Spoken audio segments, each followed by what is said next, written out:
Hello everyone, आज है 20 जून और आज इस वीडियो में हम बात करने जा रहे हैं वेदांता के बारे में।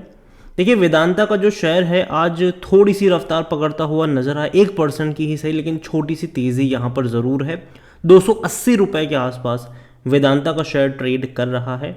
और देखो, डिविडेंड कई बार पे कर चुका है, इस साल 3 बार इसने डिविडेंड पे किया है।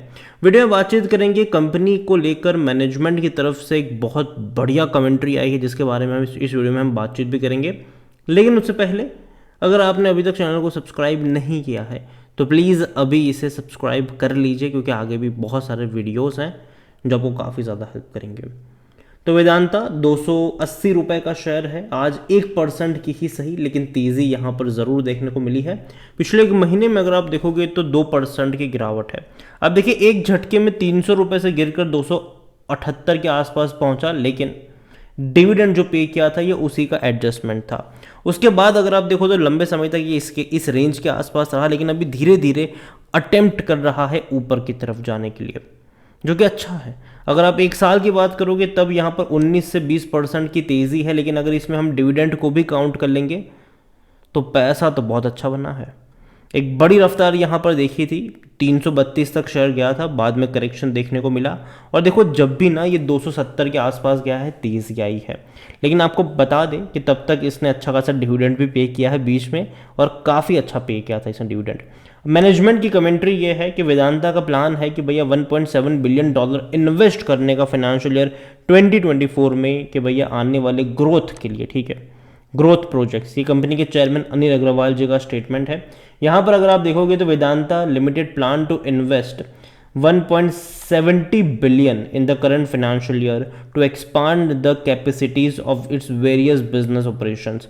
देखो, ग्रोथ की तरफ जा रहे हैं, एक्सपांशन की तरफ जा रहे हैं, ये आप कह सकते हो। यहाँ पर it has already invested $1.2 billion in a form of growth capex in financial year 2023 to augment its assets and production. उन्होंने कहा, देखो ऑलरेडी उन्होंने 2023 फाइनेंशियल ईयर में $1.20 बिलियन का निवेश इन्होंने किया है, और आगे जो है वो अनदर, मतलब और $1.70 बिलियन इन्वेस्ट करेंगे फाइनेंशियल ईयर 2024 में कई सारे प्रोजेक्ट के लिए, जो कि अच्छी बात है। ठीक है, यहाँ पर अपनी कैपेसिटी को ये बढ़ाने वाले हैं। एल्यूमिनियम एंड जिंक की जो कैपेसिटी है, जिंक की कैपेसिटी, उसको बढ़ाने का इनका प्लान है। और oil and gas operation which account for nearly 1/4 of the India's production. देखो, ऑयल और गैस का जो प्रोडक्शन है भैया भारत के पूरे प्रोडक्शन का 1/4 बनता है इनका। Is also the diversifying its reserve and resource portfolio towards the vision of contributing 50% to India's total. उनका ये कहना है कि देखो भैया, अभी हम क्वार्टर में है लेकिन हम कोशिश करेंगे कि आधे तक बन जाए इनका, जो कि अच्छी बात है। और आने वाले दौर में ये होता हुआ आपको शायद नज़र भी आ सकता है। और कंपनी का जो परफॉर्मेंस है वो भी काफ़ी अच्छा रहा है, ख़राब परफॉर्मेंस नहीं रहा है। हालांकि कंपनी के लिए एक दिक्कत है, और दिक्कत यह है इनका डेट, कर्जा इनकी दिक्कत है। लेकिन वेदांता ने उसको लेकर भी बताया है कि Vedanta explores refinancing, brand monetisation for timely debt repayment. देखो, कई सारे डेट्स इनको पे करने हैं, और उसके लिए कंपनी क्या कर रही है, रीफाइनेंसिंग का प्लान भी जो है उसको एक्सप्लोर कर रही है, और कुछ ब्रांड मोनेटाइजेशंस को लेकर भी कंपनी सोच विचार कर रही है, और ये होगा आने वाले दिन में। यहाँ पर अगर आप देखोगे तो वेदांता रिसोर्सेज ऑलरेडी $2.2 बिलियन का डेट उन्होंने रीपे कर दिया है, ठीक है, और बाकी का जो है वो करने की कोशिश कर रहे हैं। यहाँ पर अगर आप देखो, the total debt falling due to the Vedanta resources in financial 2023-2024 is about $4.2 billion. देखो, 2023-24 फाइनेंशियल ईयर है, वहाँ पर भैया इनको चुकाना है कर्जा $4.2 बिलियन का। The company already paid $2 billion in first quarter. जो 2 बिलियन था ऑलरेडी उन्होंने चुका दिया है। Remaining $2.2 billion includes the principal requirement of $1.3 billion and interest और इंटर कंपनी लोन।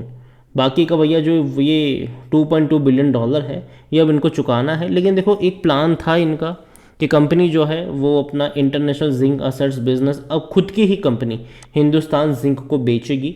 लेकिन गवर्नमेंट का भी बहुत बड़ा हिस्सा है हिंदुस्तान जिंक ने, तो गवर्नमेंट ने ये डील यहाँ पर होने नहीं दी, जिससे दिक्कत हुई इनको। अगर वो डील हो जाती तो भैया आज वेदांता रॉकेट बना होता और अच्छी तेज़ी आपको दिखाता हुआ ये नज़र आ जाता यहाँ पर। देखिए यहाँ पर to ensure the funds Vedanta limited has increase the royalty percentage from 2 to 3% beginning this year. Moreover, in its communication to its investor, Vedanta Resources informed that it has entered into the seminal royalty program with Hindustan Zinc and fixed the royalty percentage of 1.70%. देखो भैया royalty इन्होंने बढ़ाई है यहाँ पर, और देखो एक डिविडेंड के थ्रू भी बहुत सारा पैसा इन्होंने निकाला है वेदांता लिमिटेड और हिंदुस्तान जिंक में से, और मुझे लगता है कि शायद आगे भी निकाल सकते हैं। ठीक है, आगे भी शायद ये निकाल सकते हैं।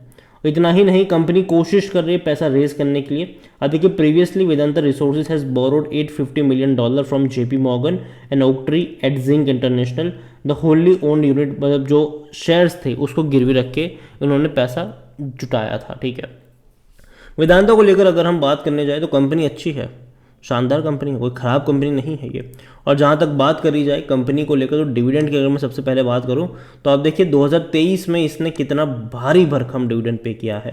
पहले 12 रुपये पे 50 पैसे का पे किया, फिर 20 रुपये 50 पैसे का पे किया, फिर अभी 18 रुपये 50 पैसे, और अभी शायद साल ख़त्म होते ही शायद 2-3 बार और ये आपको डिविडेंड पे आउट कर सकता है।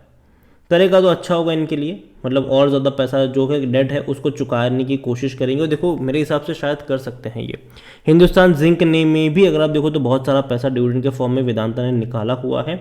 इसका जो पी रेशियो है वो अभी भी 9.86 का, जो कि इंडस्ट्री की एवरेज पी से कम है। लार्ज कैप कंपनी है ये, 1 लाख करोड़ से भी ज़्यादा का इसका मार्केट कैप हमें देखने को मिल रहा है।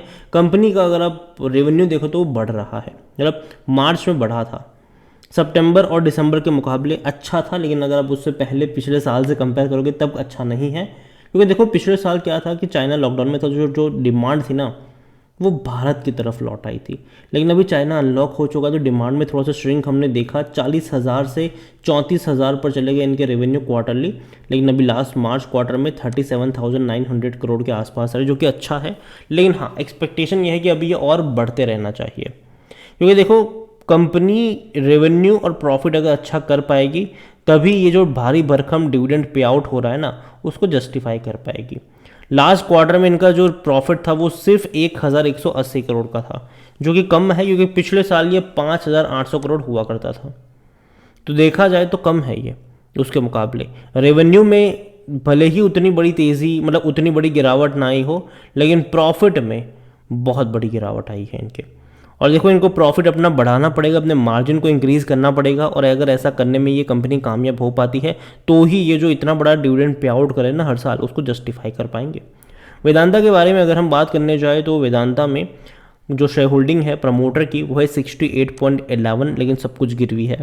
लेकिन अभी जब नेक्स्ट क्वार्टर में अपडेट जब होगी शेयर, मतलब जो शेयर होल्डिंग पैटर्न अपडेट होगी उसमें मुझे लगता है कि शायद जो प्रमोटर की होल्डिंग इतनी गिरवी है वो शायद ना देखने को मिले, क्योंकि बहुत सारे शेयर्स इन्होंने इस क्वार्टर में छुड़ाए हैं जो गिरवी थे।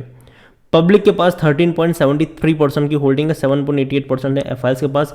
रिटेल और उधर की मिलाकर बनती है 10.28% की होल्डिंग, जिनमें से अगर आप देखोगे ना, सॉरी अदर डीआईएस के पास 10.28% की होल्डिंग है, जिनमें से इंश्योरेंस कंपनी के पास ज़्यादा क्वांटिटी है 9.75%, वरना म्यूचुअल फंड ने तो बड़ी बिकवाली करी थी, 1.19% से 0.45% पर आ गए वो लोग। देखिए ओवरऑल वेदांता को लेकर अगर हम बात करें तो कंपनी का प्लान तो अच्छा है कि भैया एक्सपांशन की तरफ कंपनी जा रही है, बहुत ज़्यादा पैसा स्पेंड भी करेंगी आने वाले दौर में, लेकिन देखिए दिक्कत है वो है डेट को लेकर। लेकिन इसको लेकर मैं पहले बोल चुका हूँ कि मुझे नहीं लगता कि डेट इनके लिए बहुत बड़ी प्रॉब्लम बनेगा लॉन्ग टर्म के लिहाज से, क्योंकि बहुत सारा कर्जा इन्होंने चुकाया है पिछले कुछ क्वार्टर्स में, और आने वाले कुछ क्वार्टर्स में शायद ये और कर्जा भी शायद चुकाते हुए नज़र आ सकते हैं।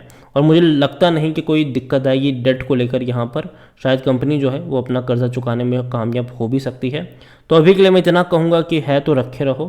फ्रेश बाइंग की जहाँ तक बात है, अगर यहाँ से ये फर्दर अगर आपको 5 से 10% की गिरावट दिखाता है तो मान लो कि खरीदारी के मौके बनेंगे। देखो बीच बीच में झटके लगेंगे ज़रूर, लेकिन लॉन्ग टर्म के लिहाज से मुझे ये उतनी ख़राब कंपनी नहीं लग रही है, क्योंकि डिविडेंड अच्छा पे कर ही रहा है, और शायद आगे भी कंपनी अगर अच्छा प्रॉफिट कमाती रहेगी तो शायद अच्छा डिविडेंड पे आउट भी करती रहेगी। तो खरीदारी करिए, बने रहिए। फ्रेश बाइंग की जहाँ तक बात है, जैसे कि मैंने कहा कि अगर यहाँ से 7-8% की गिरावट आती है तो वहाँ पर आपको खरीदारी के मौके ढूंढने चाहिए। इसके अलावा एनालिसिस के लिए जिस पोर्टल का मैं इस्तेमाल कर रहा हूँ, ट्रेड ब्रेन्स, अगर आप भी इसको यूज़ करना चाहते हैं तो लिंक मैं आपको डिस्क्रिप्शन में दे दूंगा। और अगर आप मेरा कूपन कोड HSA20 का इस्तेमाल करोगे तो आपको 20% भी डिस्काउंट वहाँ पर मिल जाएगा।